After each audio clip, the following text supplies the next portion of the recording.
जय हिंद दोस्तों, real study campus पे आपका बहुत बहुत स्वागत है। तो आज का ये छोटा सा लेक्चर होने वाला है आपके लिए और इस लेक्चर में हम लोग बात करने वाले हैं कि एनटीपीसी सीबीटी 2 की तैयारी करना कैसे है। ऑलरेडी बहुत लोग तैयारी में लग गए हैं जिनका अच्छा खासा जो है मार्क्स बन रहा है। रॉ मार्क्स की हम बात कर रहे हैं, ठीक है, जिनका 65-70 नंबर जो है अभी आ रहा है, वो लोग तैयारी में लग गए हैं और लग जाना भी चाहिए। देखिए, सीबीटी 1 का एग्जाम आप लोग दिए तो क्या सीखे और उसके बेस्ड पे सीबीटी 2 का तैयारी करना कैसे है। सीबीटी 2 का लेवल क्या सीबीटी 1 से आसान रहेगा या मुश्किल रहेगा, आपने क्या क्या पढ़ा, कितना कंटेंट को रिवाइज करना है, कितना आपको रिवीजन करना है, मैथ में कितना सवाल, आसान सवाल, मॉडरेट सवाल या टफ सवाल, कितना प्रैक्टिस करना है, आप कौन सा कहां से कैसे टेस्ट सीरीज लगाएंगे, हर एक चीज पे हम लोग डिस्कस करने वाले हैं। आपका पढ़ने का टाइम टेबल क्या होगा, हर एक चीज हम आज जो है हम लोग यहाँ पे डिस्कस करने वाले हैं। और इस चैनल पे आपको क्या क्या मिल रहा है भाई साहब, बहुत ही स्पेशल चैनल है ये और इस स्पेशल चैनल पे आपके लिए स्पेशल कंटेंट जो है दिया जा रहा है। और हमने शुरुआत की है कि एक वीडियो में एक चैप्टर को खत्म करने का। तो भाई साहब, आपका परसेंटेज खत्म हो गया एक वीडियो में, प्रॉफिट लॉस खत्म हो गया एक वीडियो में, डिस्काउंट खत्म हो गया एक वीडियो में, सिंपल इंटरेस्ट खत्म हो गया एक वीडियो में, कंपाउंड इंटरेस्ट खत्म हो गया एक वीडियो में। और भाई साहब, सबका पीडीएफ धीरे धीरे टेलीग्राम चैनल पे डाला जा रहा है। टेलीग्राम पे आपका परसेंटेज का पीडीएफ डाल दिया गया है, प्रॉफिट लॉस का पीडीएफ डाल दिया गया है, अभी डिस्काउंट का पीडीएफ तैयार हो गया है, ये भी आपका डाल दिया जाएगा आज। और जो पीडीएफ आपको दे रहे हैं ना, उस पीडीएफ में कंटेंट तो बाइलिंगुअल है ही, कंटेंट क्वालिटी वाला है। और क्वालिटी वाला क्या, जो भी अच्छे अच्छे सवाल आए हैं सबको एक जगह पे फिल्टर करके और आपको कंटेंट दिया जा रहा है। और इस पीडीएफ की खासियत ये है ना कि इस पीडीएफ में हर एक क्वेश्चन का सॉल्यूशन दिया हुआ है, तो बहुत ही इंपॉर्टेंट हो जाता है ये पीडीएफ।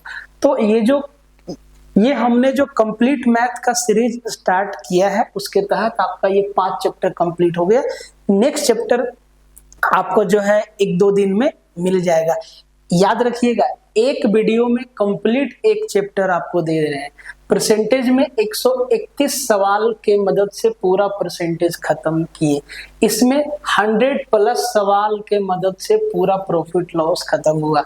इसमें भी आपका 90+ सवाल जो है पूरा का पूरा डिस्काउंट। इसमें भी आपका 100+ सवाल हम बताएं। इसमें भी 100+ या 100 सवाल के आसपास कंप्लीट कंपाउंड इंटरेस्ट को खत्म किए।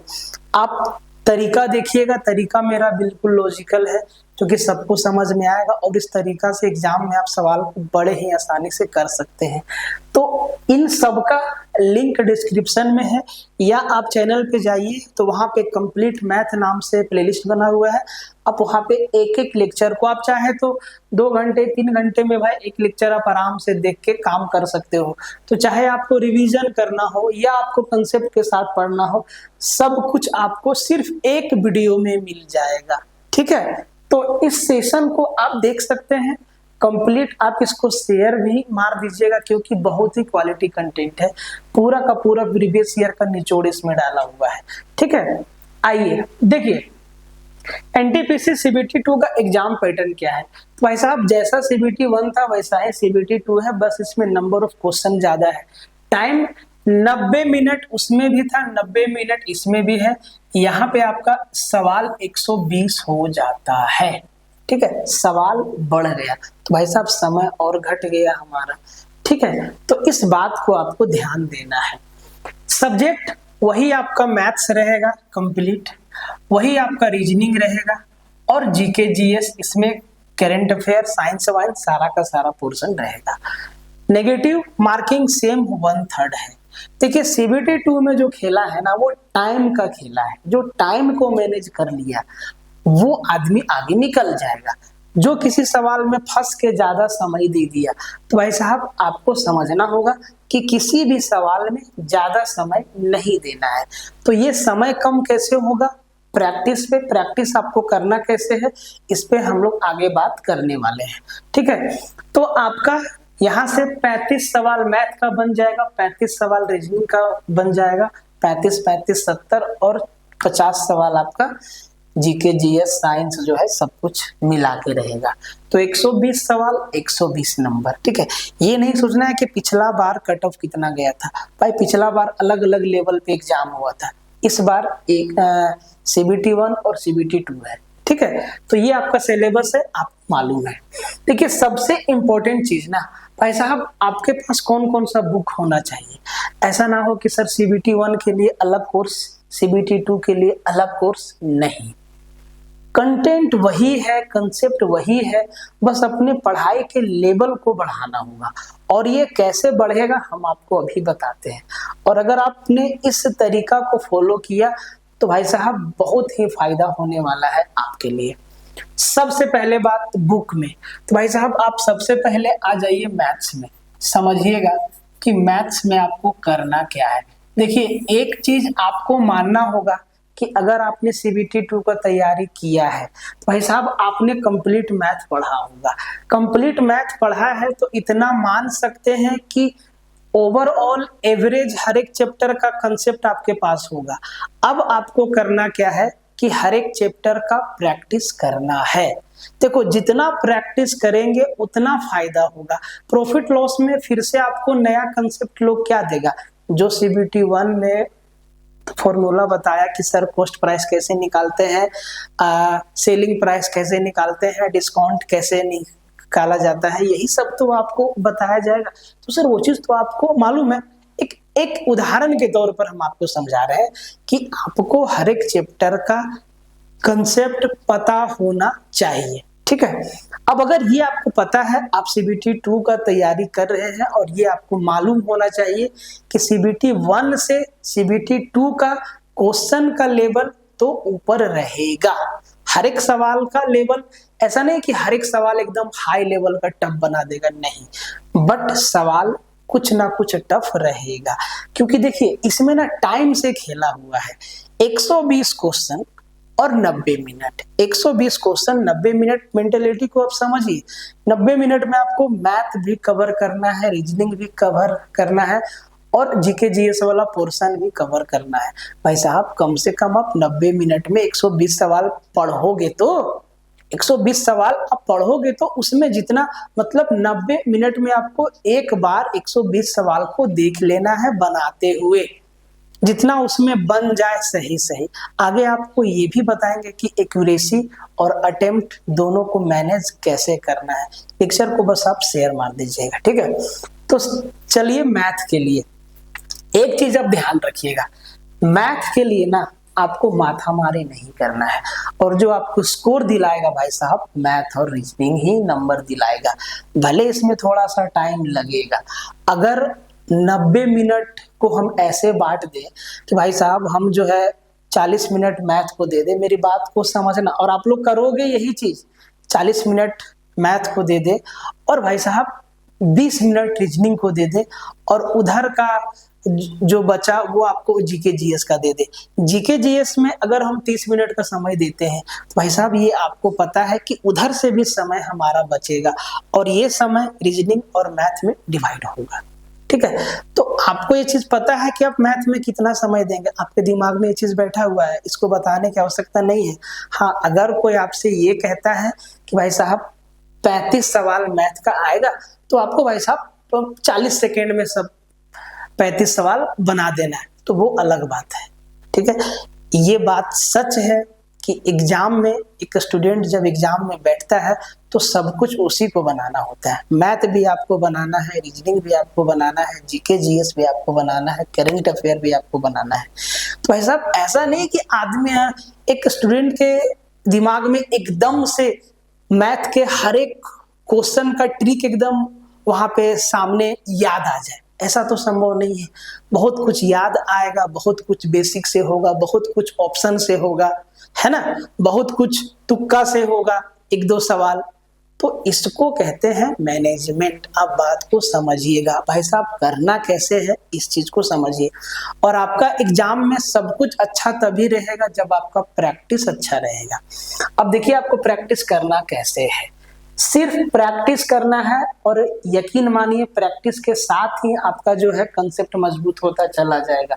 कहीं इधर उधर झांकने की आवश्यकता नहीं है, आपके अंदर बहुत काबिलियत है, ध्यान दीजिएगा। ठीक है, मैथ में सबसे पहले आपको पढ़ना क्या है, सिर्फ और सिर्फ आपको करना क्या है, ध्यान दीजिएगा। 2024 और 2025 में अभी तक जितना एग्जाम हुआ है पूरा का पूरा PYQ आपको लगा जाना है। PYQ आपको लगा जाना है 2024 और 25। 2024-25 हम क्यों कह रहे हैं, क्योंकि इससे पहले 5-6 साल का PYQ आपने कहीं ना कहीं कोर्स में पढ़ा है। आपके पास प्रीवियस ईयर बुक होगा तो भाई उसमें 2024 से पहले तो होगा, एटलीस्ट 2018 से आगे 24 तक तो होगा आपके पास। तो अभी आपको 2024 और 25 के PYQ पे ध्यान देना है। क्वेश्चन अवेलेबल है, पब्लिक डोमेन में है, आप देख सकते हैं। ठीक है, नहीं है तो बहुत सारा आपका बुक आ जाएगा, आ गया होगा, वहां से आप देख सकते हैं। उसके बाद थोड़ा मुश्किल सवालों के लिए, जिस सवाल में आपको लेवल देखना है, मुश्किल सवाल आपको प्रैक्टिस करना है, तो आप भाई साहब एसएससी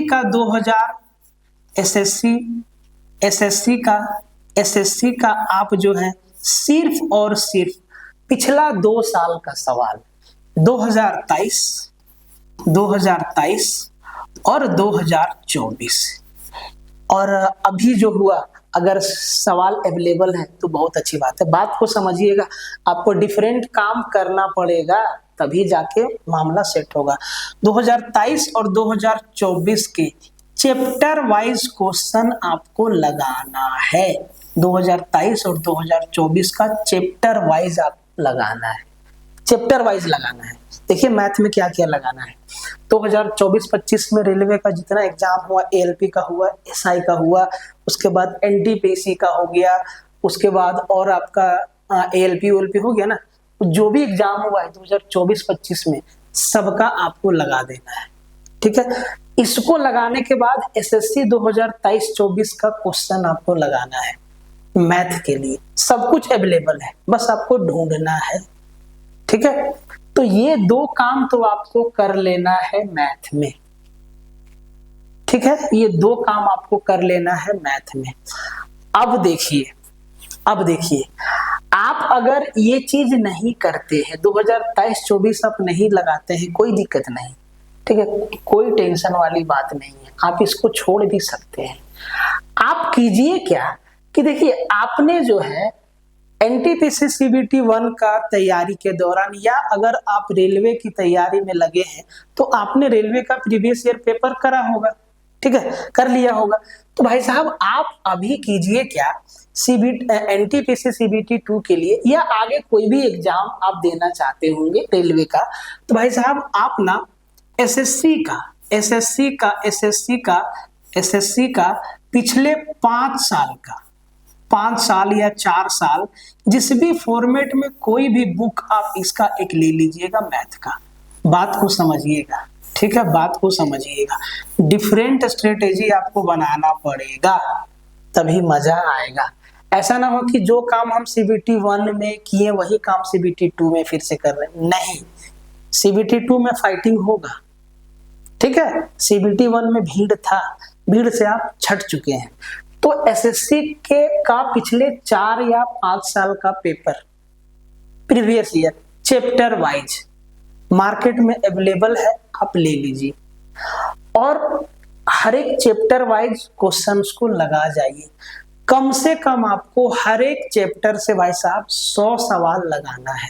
हर एक चैप्टर से 100 सवाल लगाना है और वो 100 सवाल वो होंगे जिनमें पूरा चैप्टर का कंसेप्ट रिवाइज हो जाएगा।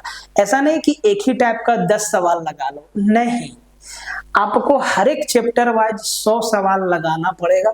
और कोई भी ऐसा चैप्टर नहीं है जिसके अंदर 100 कंसेप्ट है।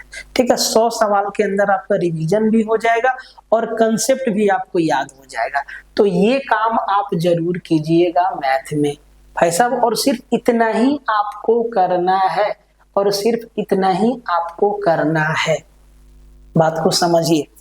अब बात रहा सर प्रैक्टिस कैसे करेंगे। प्रैक्टिस, देखो भाई ये भी प्रैक्टिस है, ये भी प्रैक्टिस है, ठीक है। अब अगर आपको मन से हम प्रैक्टिस करना चाहते हैं कि हम देखना चाहते हैं कि मैथ में हम 30 सवाल में कितना सवाल सही बनाते हैं, तो आप वो भी कर सकते हैं। रेलवे का जो है मॉक बुक मार्केट में अवेलेबल है, बहुत सारा पब्लिकेशन का, एक अच्छा सा मॉक बुक ले लीजिए और उसको जो है समय के अंदर लगाने का प्रयास करिए। और यकीन मानिए ये 2 काम ही आपको गणित के लिए करना है, ठीक है। ये 2 काम ही आपको गणित के लिए करना है, ठीक है। सिलेबस आपको पता है कि मैथ में कितना सारा चैप्टर्स है, बस 2024-25 आपको देख जाना है और एसएससी का पिछला 5 साल आप देख जाइए या 3 साल भी देख जाइएगा ना तो भी बहुत है, ठीक है, काफी होगा। और इनको मजबूती से बार बार रिवीजन करना है, ध्यान दीजिएगा। तो आपको एक बुक यहाँ से मैथ का रखना है और ये जो है पीडीएफ फॉर्मेट में आपको जो है बहुत सारा चैनल आपका दिया है, आप वहां से इसको देख सकते हैं, ठीक है। तो ये चीज आपको करना है। और अगर प्रैक्टिस करना है तो भाई कोई भी एक मॉक बुक ले लीजिएगा जिसमें जो है आपका मैथ या रीजनिंग या अगर सब साथ में है वो अवेलेबल है, तब भी कोई दिक्कत नहीं है। तो ये काम करना है आपको मैथ के लिए। अब आते हैं रीजनिंग के लिए, ठीक है। अब आते हैं रीजनिंग के लिए। रीजनिंग में आपको क्या करना है, तो भाई साहब रीजनिंग में आपको करना क्या है, सीबीटी 1 का पेपर देखें, रीजनिंग कितना आसान था। यकीन मानिए सीबीटी 2 में इतना आसान नहीं रहेगा, ठीक है। सीबीटी 2 में इतना आसान नहीं रहेगा। तो रीजनिंग में आपको जैसे 2024-25 का आप लगाएं ना, 2024-25 का आप लगाएं मैथ का पीवाईक्यू, उसी तरीका से रीजनिंग का 2024-25 का रेलवे ने जितना भी एग्जाम लिया है सबका पीवाईक्यू आपको लगाना है, याद कर लीजिए, ठीक है। और रीजनिंग में एसएससी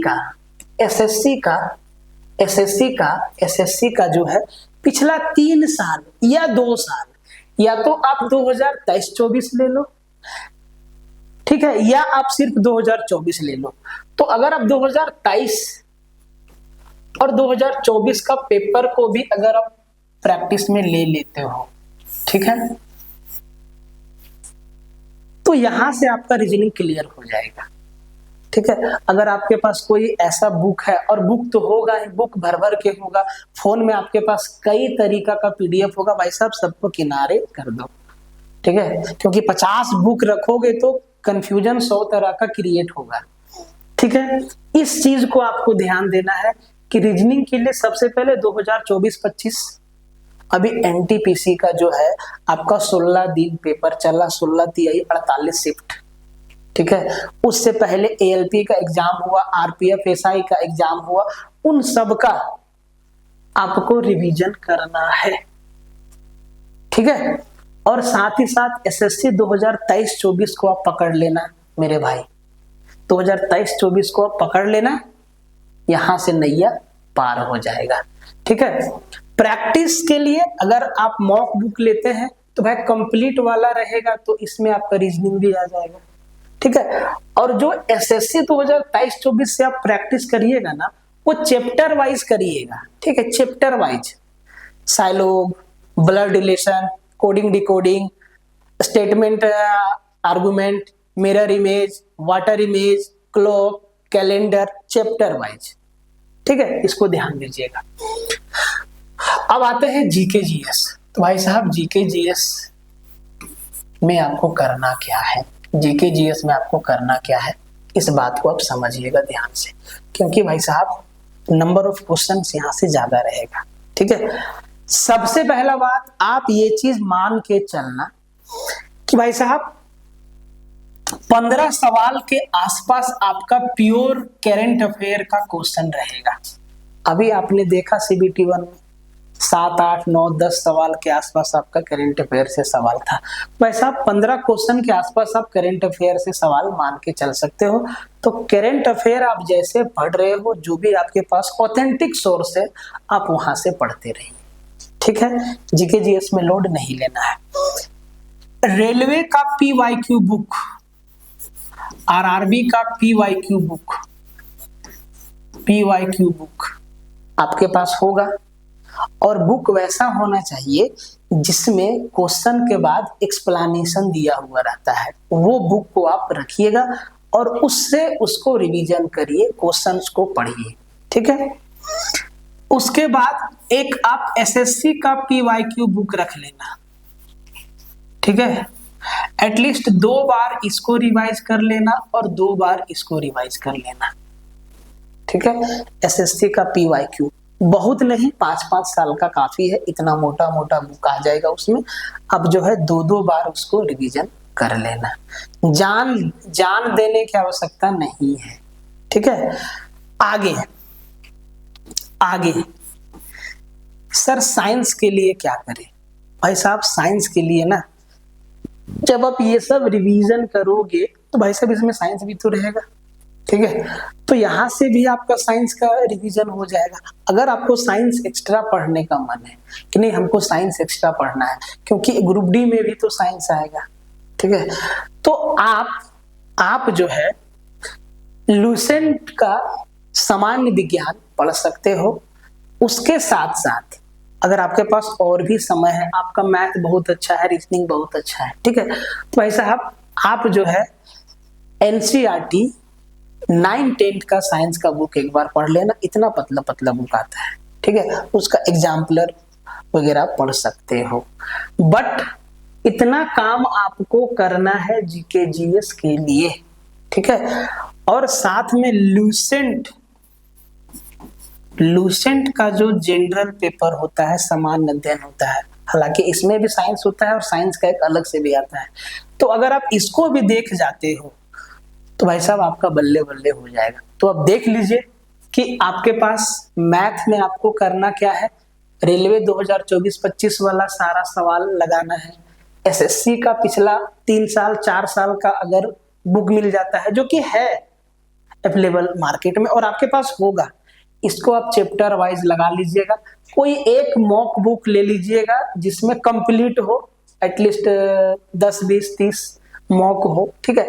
और डेली मॉक लगाने की आवश्यकता नहीं है, अभी हम आपको बताएंगे कि टेस्ट कैसे लगाना है। रीजनिंग में सेम काम, जीके जीएस में थोड़ा सा एफर्ट मारना है, ठीक है। चाहते हैं कि ज्यादा से ज्यादा क्वेश्चन को हम लोग ग्रैब कर पाए, पकड़ पाए, तो 15 क्वेश्चन के आसपास आप करंट अफेयर से एक्सपेक्ट कर सकते हो। करंट अफेयर आप जैसे पढ़ रहे थे उसी अंदाज में पढ़ते रहिए। आरआरबी का पीवाईक्यू, ठीक है, और एसएससी का पीवाईक्यू एटलीस्ट 2 बार आपको रिवीजन कर जाना है। साथ ही साथ लूसेंट तो आप पढ़ ही रहे होंगे, ठीक है, हर एक स्टूडेंट के टेबल पे होता है और स्पीडी भी होता है, ठीक है। तो आपको करंट अफेयर या पीवाईक्यू जहां से पढ़ने का मन है, इन दोनों एग्जाम का आप जरूर पढ़िएगा, कंप्लीट तैयारी आपका हो जाएगा। और इन सब चीजों को आप जितना बार रिवाइज कर सकते हो, क्योंकि आपने अगर रेलवे में कदम रखा है तो जाहिर सी बात है आप आरपीएफ का भी एग्जाम देंगे, आप एनटीपीसी सीबीटी 1 सीबीटी 2 भी देंगे, आप जो है एएलपी भी देंगे, अगर आपके पास टेक्निकल डिग्री होगा तो ग्रुप डी देंगे ही देंगे, तो ये आपका कंप्लीट कवर हो जाएगा, ठीक है। अब बात करते हैं भाई साहब टेस्ट कैसे लगाना है, ठीक है। तो देखिए टेस्ट सीरीज का हम बात आपको यहाँ पे समझाते हैं, ठीक है। सबसे पहला बात को आप समझिए, अगर आपका कमांड अच्छा है, मैथ में आप पकड़ ले रहे हैं, रीजनिंग में आप पकड़ ले रहे हैं, जीके जीएस में आप पकड़ ले रहे हैं, तो भाई साहब अब आपके सामने समस्या ये आना चाहिए कि हम अपना स्पीड कैसे बढ़ाएं। तो भाई मैथ के लिए जितना आप कैलकुलेशन को फास्ट कर सकते हैं, रीजनिंग में आप जितना जल्दी तोड़ सकते हैं, चीजों को समझ सकते हैं, जीके जीएस में तो सिर्फ टिक करना रहता है, ठीक है। तो टेस्ट सीरीज ना आपको हर दिन नहीं लगाना है, बहुत सारा टेस्ट सीरीज जो है अवेलेबल है, किसी का नाम हम यहाँ पे नहीं लेना चाहते हैं और आपको मालूम है कि भाई साहब कौन से टेस्ट आपको लगाना है। आप एक अच्छा सोर्स से टेस्ट सीरीज परचेज कीजिए, ठीक है, और वहां से जो है वीक में 1 या 2 टेस्ट लगाइए, ठीक है। आपको ना मैक्सिमम 1 महीना में 6 या 7 मॉक लगाना है एकदम कायदे से, ठीक है। अगर आप एक मॉक लगा रहे हैं तो पूरा उसको एनालाइज करना होगा। देखिए मॉक का पैटर्न अलग रहेगा, क्योंकि जो ये मॉक सेट होता है ये मेरे आपके जैसे लोग बैठ के करते हैं, ठीक है। मन हुआ साइंस से 4 सवाल डाल दे, मन हुआ साइंस से 10 सवाल डाल दिए, बट एग्जाम का पैटर्न जो है अलग डिफरेंट हो जाता है, ठीक है। तो आप जो मॉक लगाइएगा वो जाहिर सी बात है प्रीवियस ईयर पैटर्न पे बेस रहेगा, तो आप उसको एनालाइज जरूर करिएगा कि कौन सा चैप्टर किस चैप्टर से सवाल आया और हमसे नहीं बना, मैथ में कौन सा टॉपिक से सवाल आया हमसे नहीं बना, रीजनिंग में कौन सा टॉपिक से सवाल आया हमसे नहीं बना, इसको जरूर ध्यान में रखिएगा। और आप याद रखिए कि भाई साहब मैक्स टू मैक्स ना आपको 30 मॉक टेस्ट लगाना होगा एकदम एग्जाम तक, ठीक है। एग्जाम तक आपको 30 मॉक लगाना है, इससे ज्यादा लगाने की नहीं सोचना है। आप जहां भी मॉक लेंगे वहां पे आपको दिखाई देगा 500 टेस्ट, 1000 टेस्ट, 5000 टेस्ट, अरे करोगे क्या, टेस्ट मारते रहोगे क्या, नहीं, ठीक है। 30 मॉक टेस्ट मेरे हिसाब से बहुत ज्यादा है, ठीक है। आपको अगर और लगाना है तो आप 40 लगा लो, 50 लगा लो, बट इससे आगे आपको नहीं बढ़ना है। और हर दिन मॉक लगाने का कोई फायदा नहीं है।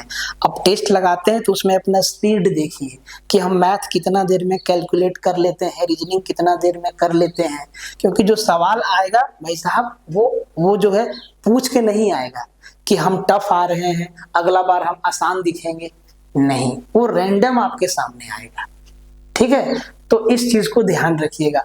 टेस्ट सीरीज अच्छा बुरा नहीं होता है, पैटर्न के हिसाब से सेट होता है, तो जो भी आपको अच्छा लगता है आप उसको परचेज कर लीजिए और किए ही होंगे, ठीक है। आजकल तो सब कुछ बंडल में चलता है, पैकेज में, ठीक है।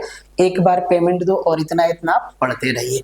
तो आपको ना 30 मॉक से ज्यादा नहीं लगाना है ना। मॉक लगाइए, मॉक बहुत जरूरी है, बट भाई साहब ये सारा चीज तो बहुत जरूरी है, इन सब पे आपका कमांड रहेगा तभी आपका मॉक में परफॉर्मेंस जो है बेटर होगा।